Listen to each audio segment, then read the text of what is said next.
La palabra eficaz del Señor estará en Marcos capítulo 10, versículos del 35 al 45. Entonces Jacobo y Juan, hijos de Zebedeo, se le acercaron diciendo: Maestro, querríamos que nos hagas lo que pidiéremos. Él les dijo: ¿Qué queréis que os haga? Ellos le dijeron: Concédenos que en tu gloria nos sentemos el uno a tu derecha y el otro a tu izquierda. Entonces Jesús les dijo: No sabéis lo que pedís. ¿Podéis beber del vaso que yo bebo o ser bautizado con el bautismo con que yo soy bautizado? Ellos dijeron: Podemos. Jesús les dijo: A la verdad, del vaso que yo bebo beberéis, y con el bautismo que yo soy bautizado seréis bautizado. Pero el sentaros a mi derecha y a mi izquierda no es mío darlo, sino a aquellos para quienes está preparado.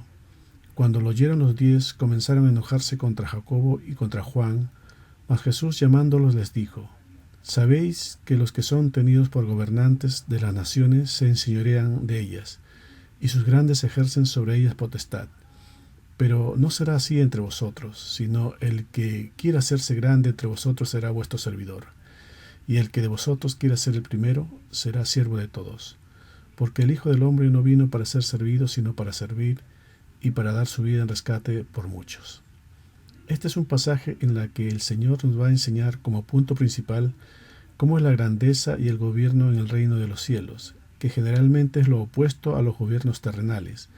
Jesús, al iniciar su ministerio, dijo en Mateo capítulo 4, versículo 17: Desde entonces comenzó Jesús a predicar y a decir: Arrepentíos, porque el reino de los cielos se ha acercado.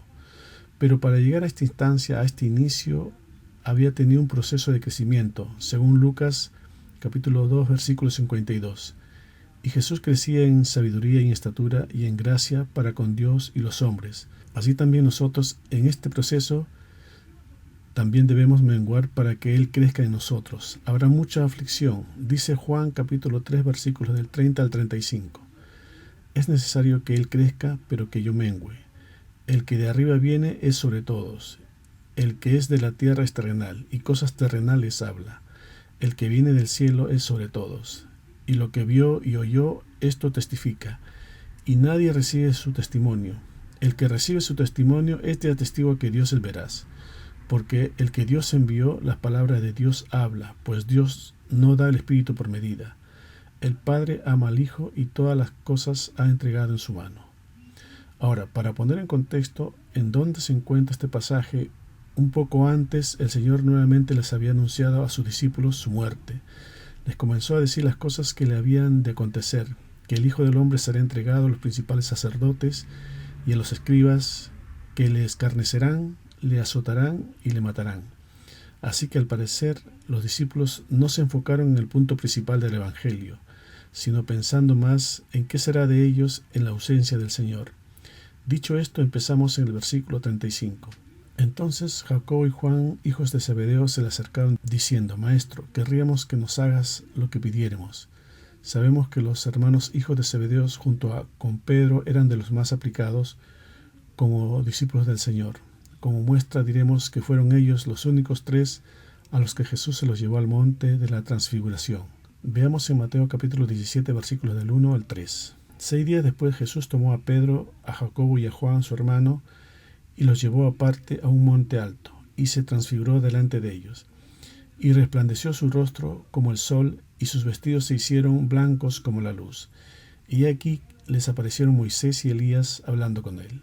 Así que se entiende algo como discípulos diligentes de atreverse a hacerles esta petición, sobre todo dándose cuenta que el Señor los iba a dejar en este mundo para después resucitar y para eventualmente irse luego a los cielos, mencionados en los versículos anteriores. Por eso empieza este versículo con la palabra entonces. Se le acercan al Señor para pedirle algo. Versículo 36. Él les dijo: ¿Qué queréis que os haga?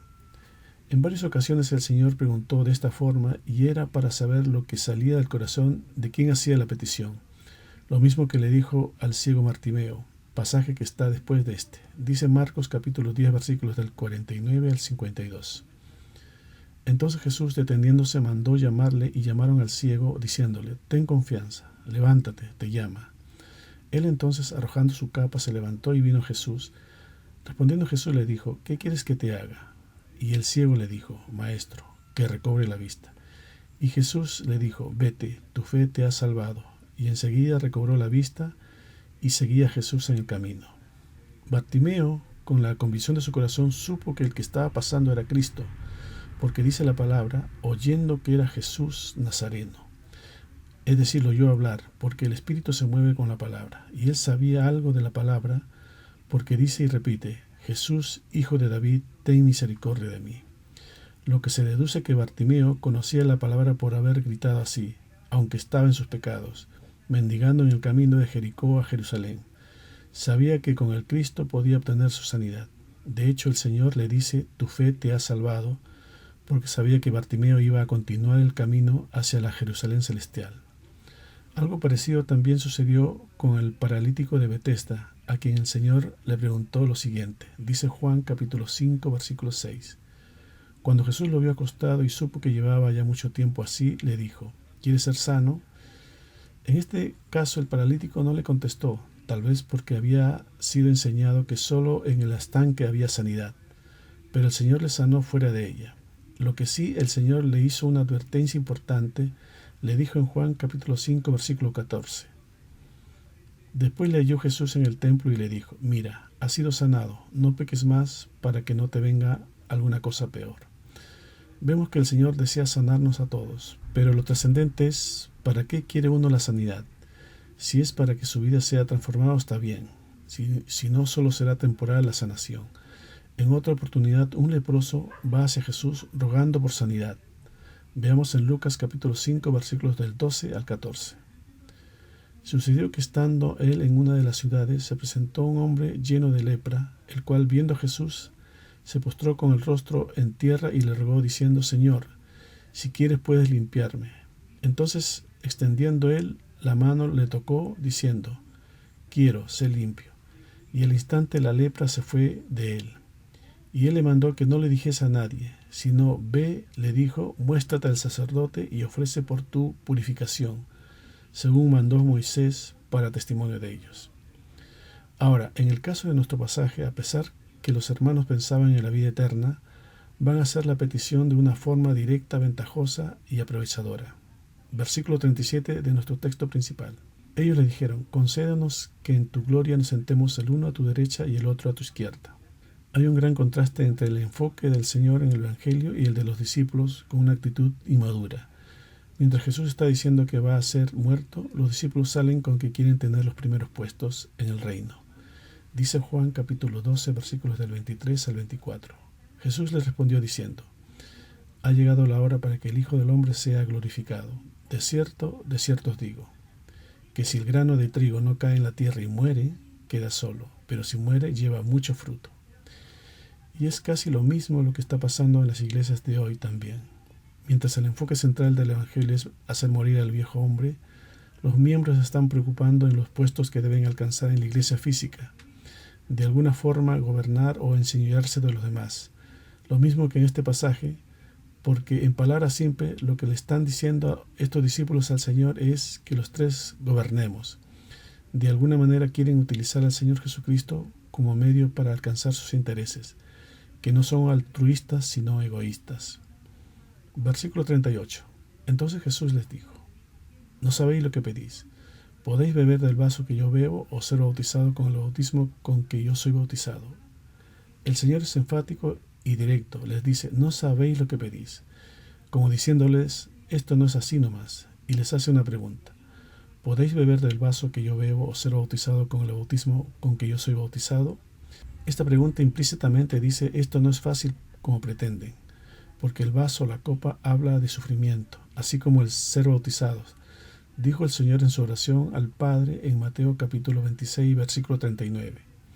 Yendo un poco adelante, se postró sobre su rostro, orando y diciendo, Padre mío, si es posible, pase de mí esta copa, pero no sea como yo quiero, sino como tú. Refiriéndose a llevar la cruz y ser clavado en ella, algo que un discípulo genuino también debe llevarlo, transitarlo y crucificar la carne, quienes también deben tomar de esa copa. Dice Mateo capítulo 26, versículos del 27 al 29.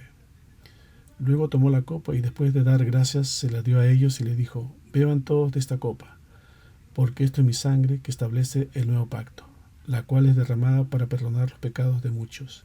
les digo que nunca volveré a beber vino hasta el día en que beba con ustedes el vino nuevo en el reino de mi Padre. Es decir, hasta que Cristo en nosotros se desarrolle, ser bautizados en el Espíritu. Vino nuevo que realmente pocos la toman porque se han acostumbrado al vino viejo, a la religiosidad. Dice Lucas capítulo 5 versículos del 38 al 39. Mas el vino nuevo en odres nuevos se ha de echar, y lo uno y lo otro se conservan, y ninguno que beba del añejo quiere luego el nuevo, porque dice, el añejo es mejor. En la senda antigua también hay un pasaje parecido en petición, donde Elías le responde a Eliseo cuando éste pide una doble porción del espíritu de Elías, en 2 de Reyes capítulo 2 versículo 10. Él le dijo, cosa difícil has pedido. Si me vieres cuando fuere quitado de ti, te será hecho. Así, mas si no, no. Es decir, le dice, si me vieres cómo me voy, la forma del camino, para que vean cómo transitarlo. Si no, no lo harás. Y Eliseo lo vio irse en un torbellino. Continuamos con el versículo 39 de nuestro pasaje. Ellos dijeron, podemos. Jesús le dijo, a la verdad, del vaso que yo bebo beberéis, y con el bautismo con que yo soy bautizado, seréis bautizados. La pregunta que les hizo el Señor era para que confirmen los discípulos si estaban conscientes del costo que esto implica, porque para llegar donde ellos quieren y estar cercano de Él implica un gran sacrificio, que si lo vamos conociendo al Señor, todos debemos anhelar. Fue tanto atrevimiento que en otros labios hubiera sonado como a bravuconería, pero que en ellos debió agradar al Señor, que a la verdad les dice, o mejor dicho, le profetiza, si lo pueden hacer. Es decir, es posible, pero va a ser una cosa laboriosa y dolorosa. De hecho fue así, Jacobo fue torturado y muerto a espada. Dice Hechos capítulo 12 versículos del 1 al 3. En aquel mismo tiempo el rey Herodes echó mano a algunos de la iglesia para maltratarles y mató a espada a Jacobo hermano de Juan, y viendo que esto había agradado a los judíos, procedió a prender también a Pedro. Era entonces los días de los panes sin levadura. Probablemente Juan sufrió la muerte de su hermano, y no solo eso, se dice que aunque no aparece en las escrituras, que fue hervido en un enorme caldero de aceite y que fue sentenciado a las minas de carbón de Patmos, donde escribió el libro profético de Apocalipsis. Continuamos en el versículo 40. Pero el sentaros a mi derecha y a mi izquierda no es mío darlo, sino a aquellos para quienes está preparado. Responde básicamente el Señor, eso depende del Padre a quien Él prepara y envía, y probablemente va a ser para los llamados grandes en el reino de los cielos. Dice Mateo capítulo 5 versículos del versículo 19.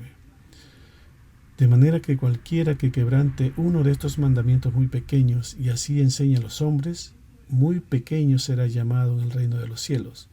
Mas cualquiera que los haga y los enseñe, éste será llamado grande en el reino de los cielos. Versículo 41 de nuestro texto principal. Cuando lo oyeron los 10 comenzaron a enojarse contra Jacobo y contra Juan. Aunque los dos hermanos estaban en un nivel mejor, el tratar de diferenciarse del resto era soberbio, que provocó enojo en los otros 10. Se indignaron, no tal vez por verles privados del espíritu, sino porque a ellos les tentaba iguales ambiciones, por lo que el Señor va a enfatizar lo siguiente.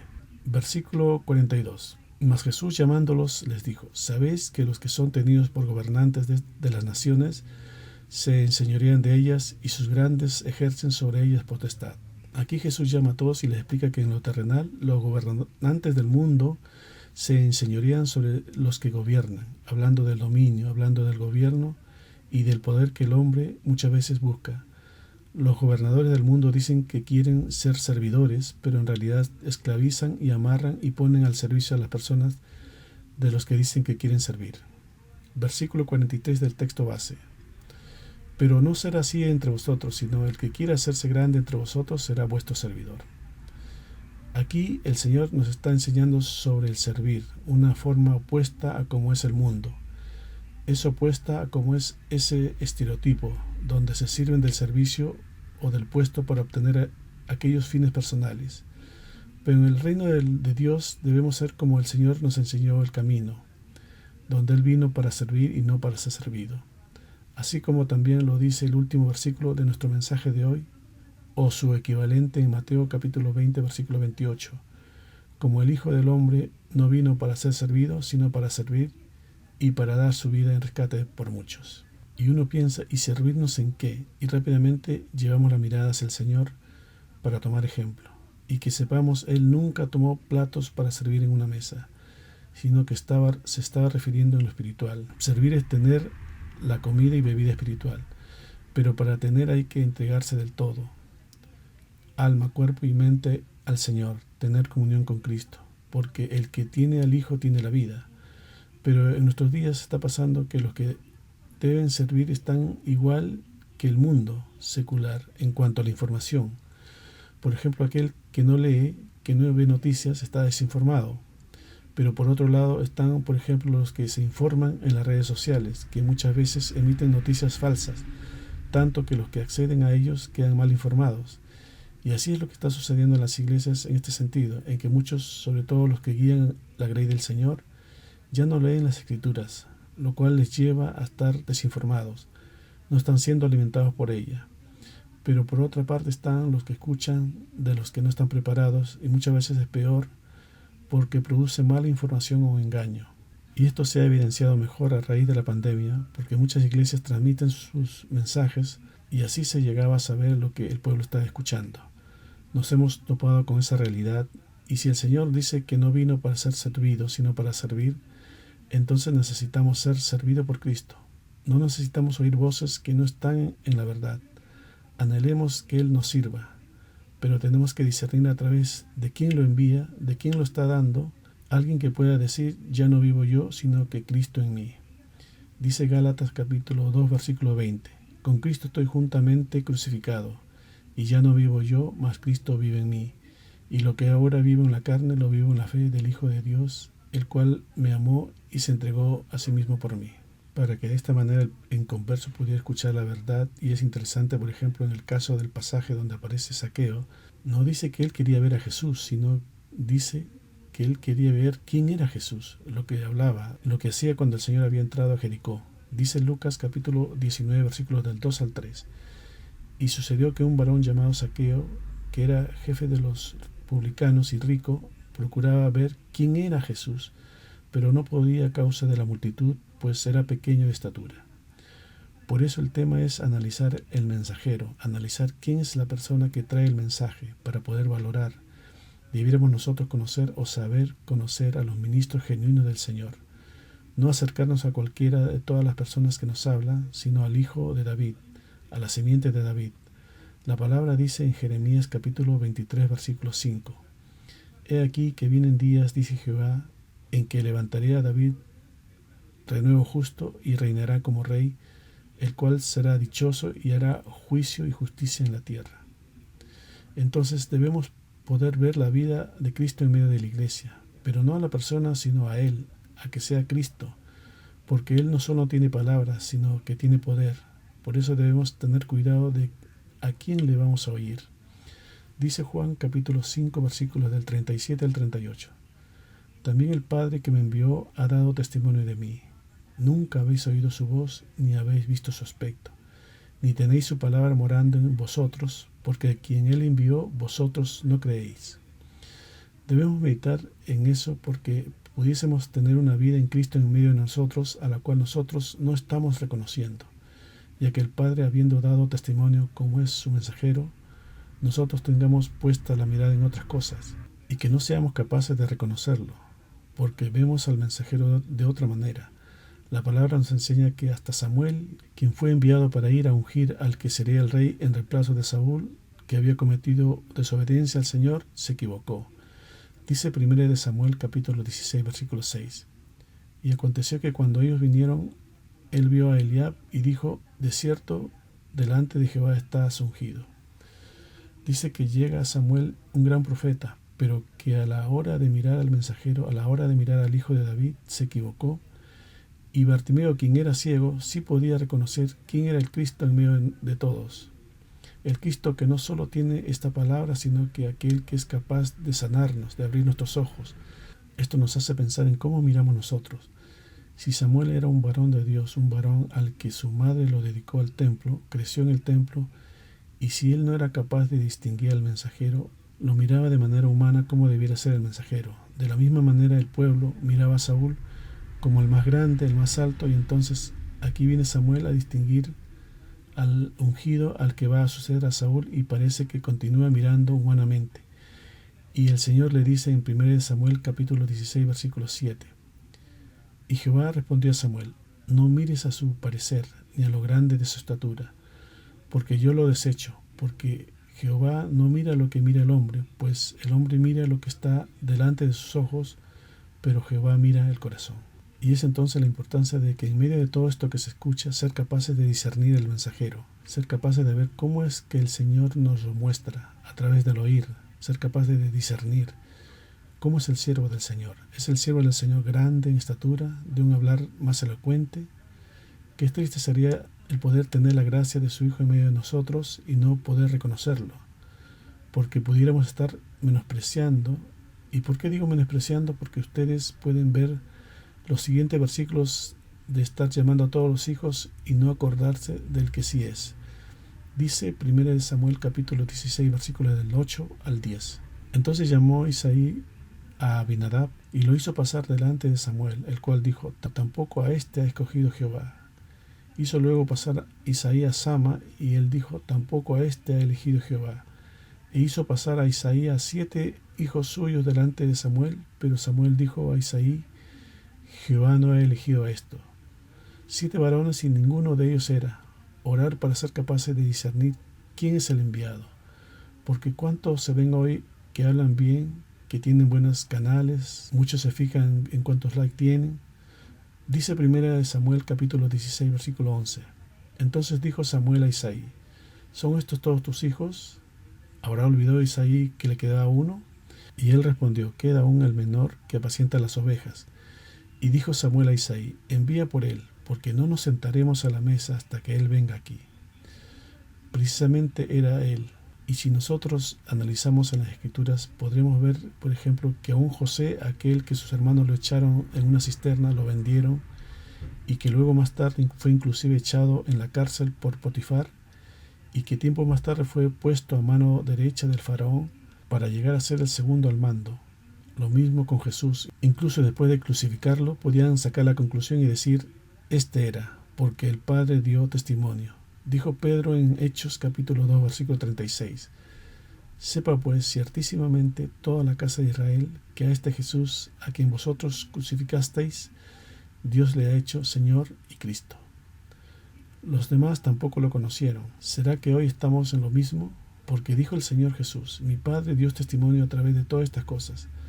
Meditemos, no estaremos menospreciando a los que están en medio de nosotros porque no se ven tan altos, porque son más bien humildes. Pablo dice en 1 Corintios capítulo 4 versículo 9: porque según pienso, Dios nos ha exhibido a nosotros los apóstoles como postreros, como a sentenciados a muerte, pues hemos llegado a ser espectáculo al mundo, a los ángeles y a los hombres. Lo ven, muchas veces hay miembros hoy en día en las iglesias el querer figurar en todo. Realmente ese es el testimonio que el Padre a través de las Escrituras nos dio, de varones así tan sobresalientes. Entonces meditemos, si hoy en día tuviésemos un apóstol, un profeta en medio de nosotros, un pastor verdadero, ¿seríamos capaces de reconocer al siervo del Señor? Porque dijo él: yo he venido para servir. Sí, pero ¿podríamos reconocer al siervo? Dice 2 Corintios capítulo 4 versículo 7: pero tenemos este tesoro en vasos de barro, para que la excelencia del poder sea de Dios y no de nosotros. José no era el primero, José no era el mayor de los hermanos, José no era el más querido de sus hermanos. José fue vendido. David no era el mayor, no era considerado dentro de los hijos más destacados de Isaí, era el que estaba entre las ovejas. Mi Padre dio testimonio de esto, dice el Señor Jesús, y aquí el apóstol Pablo continúa diciendo en 1 Corintios capítulo 4 versículo 10: nosotros somos insensatos por amor de Cristo, mas vosotros prudentes; en Cristo nosotros débiles. Un hombre débil no era el más fuerte, no era el más poderoso, un hombre débil. Dice después: vosotros fuertes. Fíjense cómo es en el mundo, la ley del más fuerte. ¿Se imagina el Señor puso el mensajero a su tiempo entre los más débiles? ¿Podremos nosotros reconocer al mensajero, a ese siervo entre nosotros, y no estar poniendo la mirada en todo lo que se oye? que podamos valorar al que tiene esa luz especial, que manifiesta todas las características. Ya no es el hombre, es el Mesías, es el Señor entre nosotros. Puede ser que ese varón esté entre nosotros, que está por ahí, que nadie consulta, que nadie busca. Lo mismo si analizamos al Señor Jesucristo, su mensaje tampoco fue muy valorado. Al profeta Micaías frente a los 400 profetas, el mismo Elías frente a los 850 falsos profetas. Entonces la mayoría no tiene la verdad, son pocos. Es uno, es aquel que está por ahí perdido, el que menospreciado termina diciendo el versículo, vosotros honorables o nosotros despreciado. Fíjense estar despreciando al Mesías. Qué terrible sería si en medio de nosotros no fuésemos capaces de reconocerlo. Por eso siempre debemos pedirle, Señor, revela nuestros corazones a su mensajero, revela nuestros corazones a los hijos de David, revela en medio de nosotros, Señor, para que podamos reconocer al verdadero. Versículo 44 de nuestro texto base. Y el que de vosotros quiere ser el primero, será siervo de todos. En el anterior versículo habla del que quiera hacerse grande, debe ser el que sirva, el que da el alimento espiritual, el que viene de la boca de Dios, el que sana el corazón quebrantado que viene arrepentido, también el que liberta a los cautivos del pecado, el que da vista al ciego espiritual, el que pone en libertad al que está siendo oprimido por el enemigo, el que enseña a caminar al cojo espiritual, tal como el Señor nos trazó el camino. Dice Lucas capítulo 4, versículo 18. El Espíritu del Señor está sobre mí, por cuanto me ha ungido para dar buenas nuevas a los pobres. Me ha enviado a sanar a los quebrantados de corazón, a pregonar libertad a los cautivos y vista a los ciegos, a poner en libertad a los oprimidos, a predicar el año agradable del Señor. Para hacer este trabajo se debe estar muy unido al Señor, y ser el primero debe ser de alguna manera ser el primogénito. Y la primogenitura es una forma de entender la oferta que Dios nos hace de recibirnos como hijos por medio de Cristo. Se trata de una invitación directa de parte de Dios para asumir nuestro rol de hijos legítimos. Dice Hebreos capítulo 12 versículos del 22 al 23. Sino que os habéis acercado al monte de Sión, a la ciudad del Dios vivo, Jerusalén la celestial, a la compañía de muchos millares de ángeles, a la congregación de los primogénitos que están inscritos en los cielos, a Dios el juez de todos, a los espíritus de los justos hechos perfectos. Versículo 45. Porque el Hijo del Hombre no vino para ser servido, sino para servir y para dar su vida en rescate por muchos. Y así como nuestro Señor Jesucristo dio su vida, nosotros debemos también hacerlo. ¿Cómo? Dando nuestra vida íntegra como instrumento de Dios, poner la mira en las cosas de Dios. Dice Mateo capítulo 16, versículos del 24 al 25. Entonces Jesús dijo a sus discípulos, si alguno quiere venir en pos de mí, niéguese a sí mismo y tome su cruz y sígame. Porque todo el que quiera salvar su vida la perderá, y todo el que pierda su vida por causa de mí la hallará. Hay veces el perder la vida natural no es fácil, pero con Dios es posible. En una oportunidad el profeta Jeremías estaba decreciendo por las afrentas que estaba teniendo por ser el mensajero del Señor y por separarse de compañía de burladores. Estaba a punto de tirar la toalla cuando el Señor le responde en Jeremías capítulo 15 versículo 19. Por tanto, así dijo Jehová, si te convirtieres, yo te restauraré y delante de mí estarás. Y si entresacaras lo precioso de lo vil, serás como mi boca. Conviértanse ellos a ti y tú no te conviertas a ellos. Entonces, cuando uno entrega su vida por completo al servicio del Señor, sea fiel y ande en el camino de la perfección, aunque sea una sola persona, el Señor puede hacer grandes cosas a través de dicha persona. Dice Salmos capítulo 101 versículo 6. Mis ojos pondré en los fieles de la tierra, para que estén conmigo. El que ande en el camino de la perfección, éste me servirá. Amén.